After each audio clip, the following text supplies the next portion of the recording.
ঈদ উপলক্ষে আগামী 23 ও 24 মে খোলা থাকবে ব্যাংক। ঈদুল আজহা উপলক্ষে আগামী 23 ও 24 মে দেশের তফসিল ব্যাংকসমূহের সব শাখা ও উপশাখা খোলা থাকবে বলে জানিয়েছেন বাংলাদেশ ব্যাংক। এছাড়া 25 মে থেকে 31 মে পর্যন্ত দেশের সকল ব্যাংক বন্ধ থাকবে। সোমবার বাংলাদেশ ব্যাংক থেকে এক সংবাদ বিজ্ঞপ্তিতে এ তথ্য জানানো হয়। বাংলাদেশ ব্যাংক জানায়, পোশাক শিল্প খাতে নিয়োজিত শ্রমিক কর্মচারীদের বেতন, বোনাস ও অন্যান্য ভাতা পরিশোধ এবং শিল্প খাতের আমদানি রপ্তানি সংশ্লিষ্ট ব্যাংকিং কার্যক্রম নির্বিঘ্ন রাখতে বিশেষ ব্যবস্থা নেওয়া হয়েছে। ঈদ উপলক্ষে আগামী 23 ও 24 মে খোলা থাকবে ব্যাংক।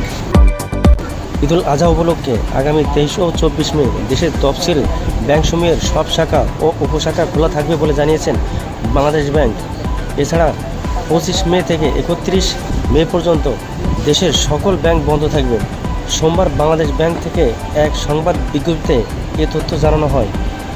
বাংলাদেশ ব্যাংক জানায়, পোশাক শিল্প খাতে নিয়োজিত শ্রমিক কর্মচারীদের বেতন, বোনাস ও অন্যান্য ভাতা পরিশোধ এবং শিল্প খাতের আমদানি রপ্তানি সংশ্লিষ্ট ব্যাংকিং কার্যক্রম নির্বিঘ্ন রাখতে বিশেষ ব্যবস্থা নেওয়া হয়েছে।